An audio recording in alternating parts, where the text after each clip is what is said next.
scientists hypothesized that successful meiosis requires interaction between the proteins BRCA2 and MELIB2. To investigate the role of these two proteins in meiosis, researchers measured the production of gametes from parent cells with functional forms of both BRCA2 and MELB2 and parent cells with non-functional forms. Okay, so if it's not functional, it's not going to work. If it's functional, it's going to work, obviously. Normal numbers of gametes were produced when both proteins were functional, but very few gametes were produced. So, normal number of gametes were produced when both proteins were functional, but very few gametes were made when both proteins were non-functional. Which of following investigations should the scientists perform next to learn more about the individual roles of BRCA2 and MELB2 in meiosis?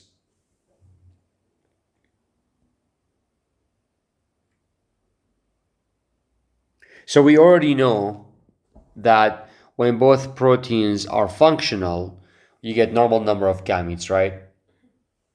So we already know about A. We're not going to spend time doing that again. Okay? Measure the mass of DNA in gametes produced from parent cell. You want to investigate to learn more about the individual roles. Okay? So the best way to learn about the individual roles is to keep one turned on and to keep one turned off. So to keep one functional and to keep one non-functional. So the answer is going to be choice D. 22. Here we have arginine and we also have leucine. Okay, they're both amino acids, by the way. And when they say dehydration synthesis, that means you're going to be combining both of them. And you expect the two things. Number one, the formation of a covalent bond. And number two, the formation of water. You expect those two things to happen. Okay. So 22. Now,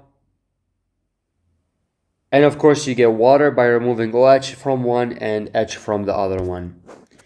So atoms removed from group 1 and 4 will form a small molecule from group 1 and 4. Actually, whenever you react two amino acids, you must react the carboxyl group with the amino group. So it should be groups 2 and 4, not 1 and 4.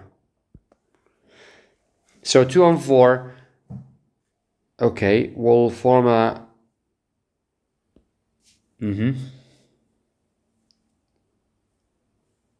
Okay. Yep, so it's going to be groups 2 and 4. So choice B. Okay. So here we have the percent similarities. That means that the highest number is going to be the sister taxa, we call them. So here the highest number happens between species 5 and species 4 at 98% similarity. That means you must put species 4 and species 5 in sister taxa, which I see in A, not in B. I see in C, but not in D. Okay. Now, which species is the farthest from both species 4 and 5? So which species has the least similarity to them? Is it species 1? Actually, they both have species 1 in there. Right. So it's not about species 1, because they both have that in A and C. It's about 2 and 3. Do we put them as sister taxa or not? Let's look at 2 and 3. So species 2 and species 3 have 95% similarity. Yeah.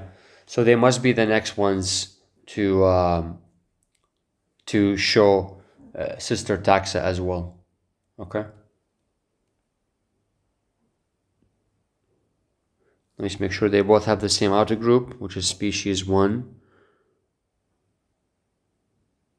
Yeah. Species 2 and 3 have to be sister taxa as well. Yeah, makes sense. So it's going to be choice C. All right. 24. Scientists modified a line of mammalian cells to express bacterial transport proteins in their plasma membrane. These proteins enable the delivery of certain enzymes into the cells. The enzymes are catalyze reactions in the cytosol, which is the cytoplasm, that cause a particular protein in the cell to increase in concentration, resulting in cell death. Right. So these bacterial transport proteins will ultimately cause cell death. Which of the following explains the most likely effect on the cells if the enzymes were exposed to less optimal pH? Well, look, if they're exposed to less optimal pH, will they do their function as promised? No. So can they now cause cell death? No. Because they only cause cell death if they're functional, but now they cannot. So you're going to have less cell death. Okay. Yeah, because you're going to have less enzymatic catalytic activity because of breaking up the active site or the tertiary structure. So it's going to be choice C. Okay. The average mass of an amino acid is 110 Daltons. Which of the following is the best estimate for the combined mass of 7 polypeptides that have an average length of 117 amino acids? So we just have to multiply the 117 amino acids, okay, times, yeah, that's 117 amino acids per a single polypeptide. We have 7 polypeptides, and each amino acid alone is 110 Daltons. So do the math and you get 990, which is choice C. Okay. 26.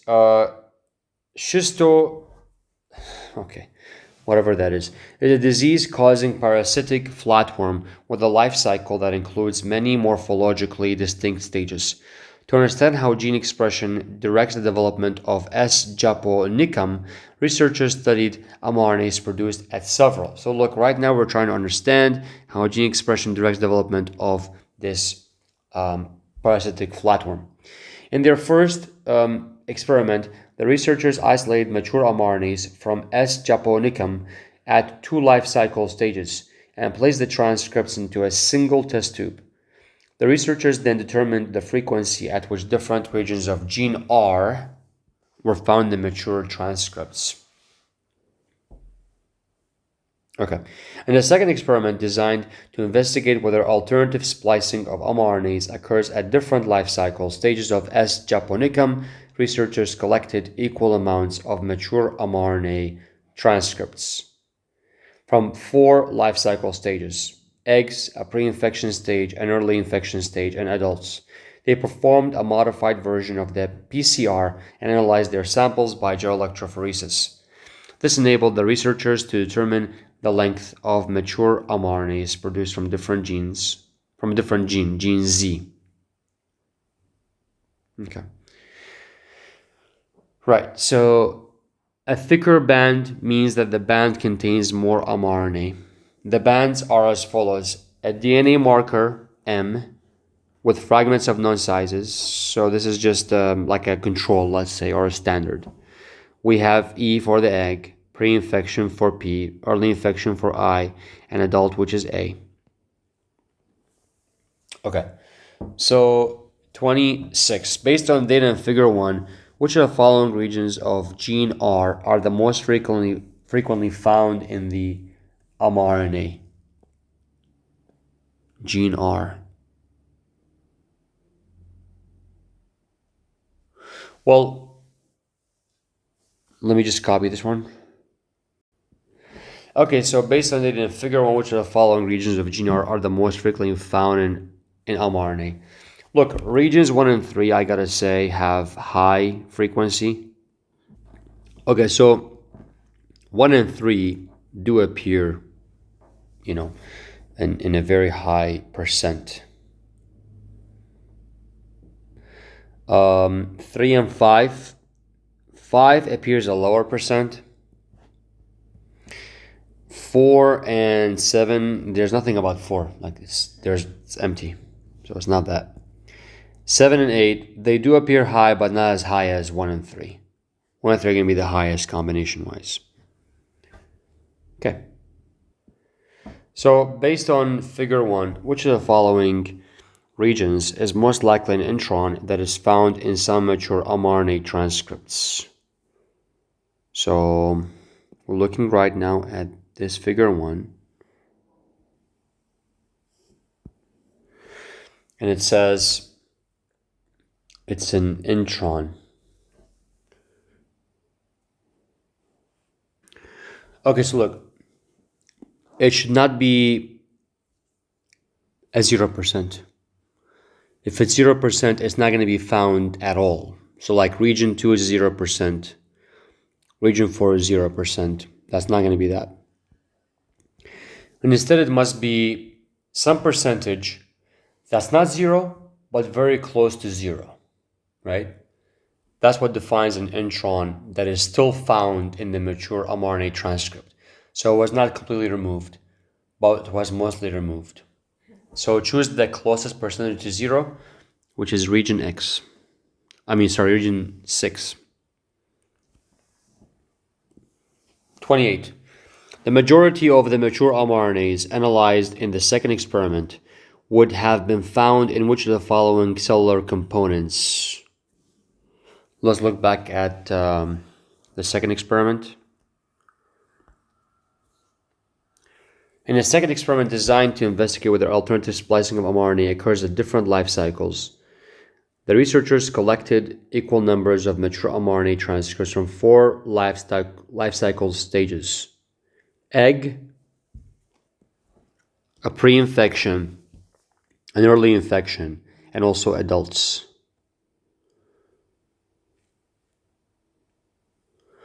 Okay. So the question says, are found in which of the following cellular components?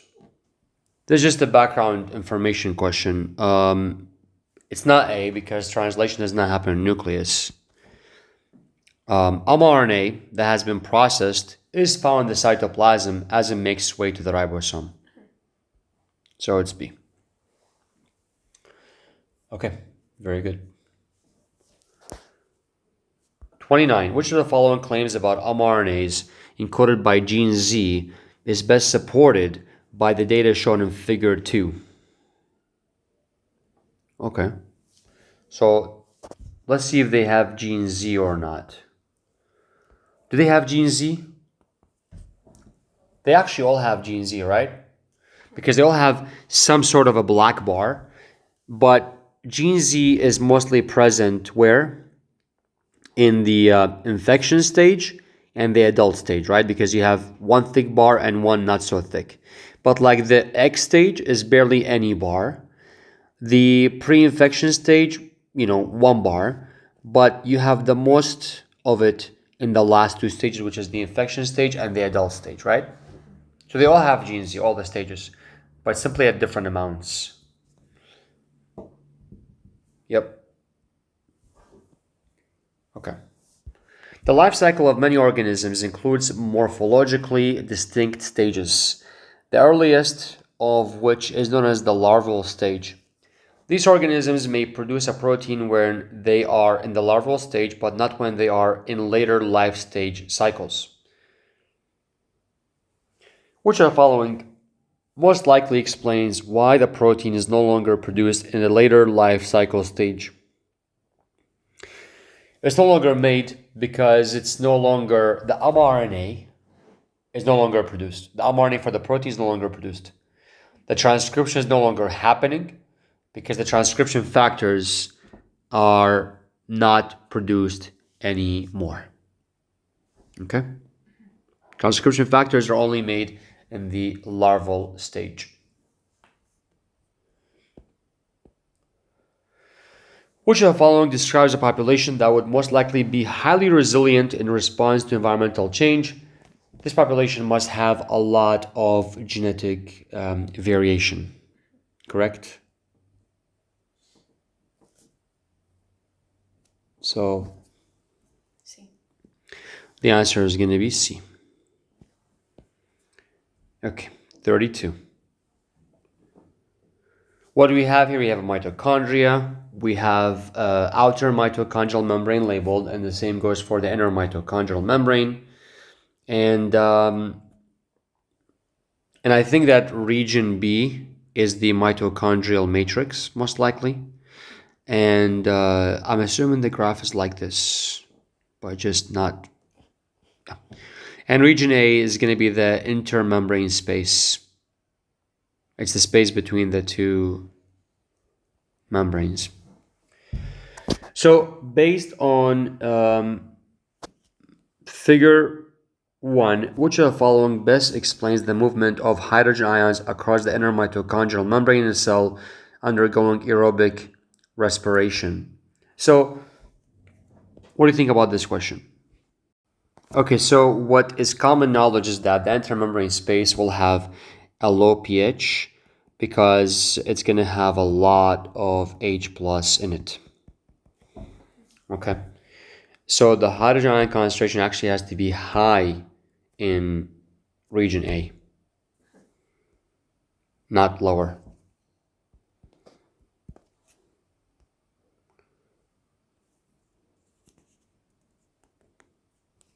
Yep, it has to be choice D. Actually, no. The hydrogen ions make it to region A by active transport, not by passive. So the answer is going to be C. There's actually no information.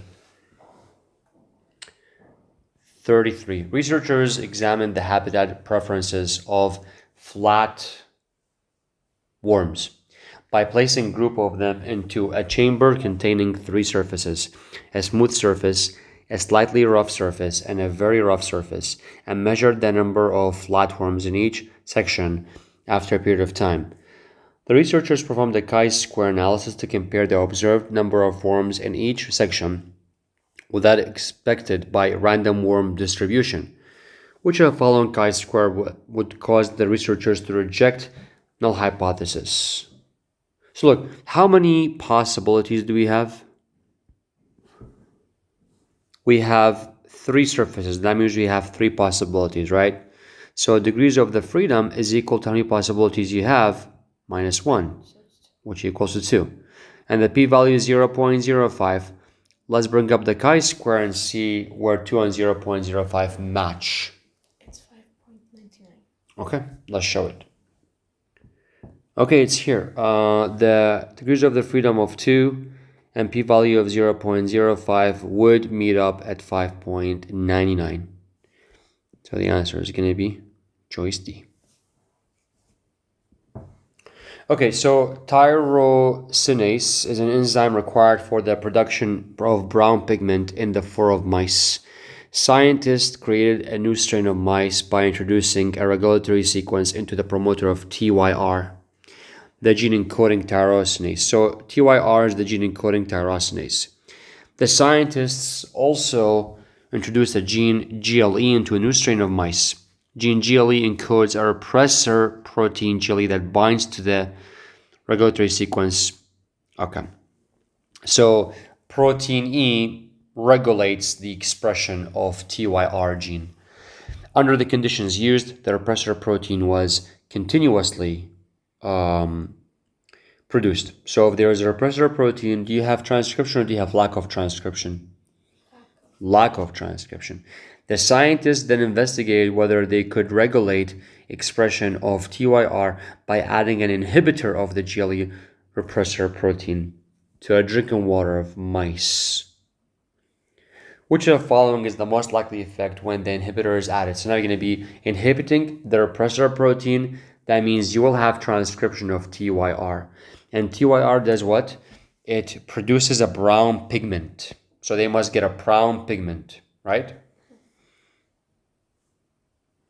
So it's either going to be A or D, because they both have brown, but you're going to have okay. So yeah, nothing is going to be inhibiting TYR anymore, right? So it's going to be D.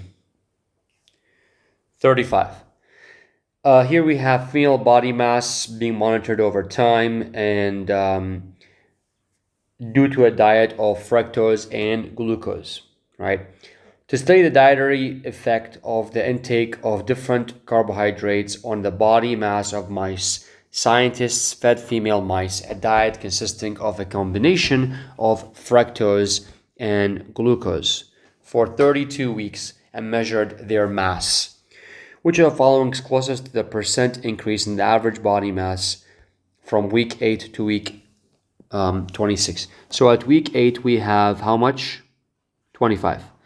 At week 26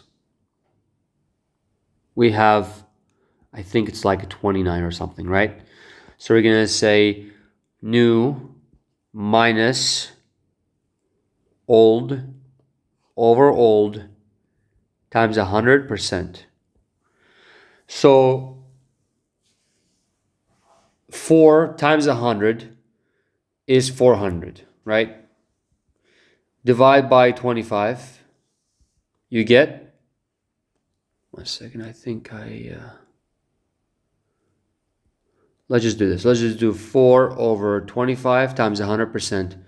Let me know how much you get.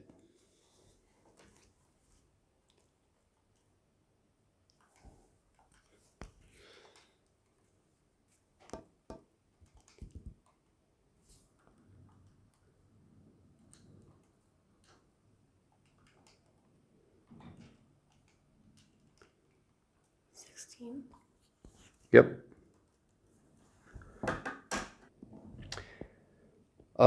Question 36. Number of American bison, which is like a big bull, one population of between 1902 and 1915, that's monitoring it over 13 years. After the number of American bison declined in the 1800s, land was set aside to protect the bison. Scientists recorded the growth of one population of American bison on protected land between 1902 and 1915. Based on figure 1, which of the following best explains the observed growth of the population of American bison? Okay, are they increasing? Yeah.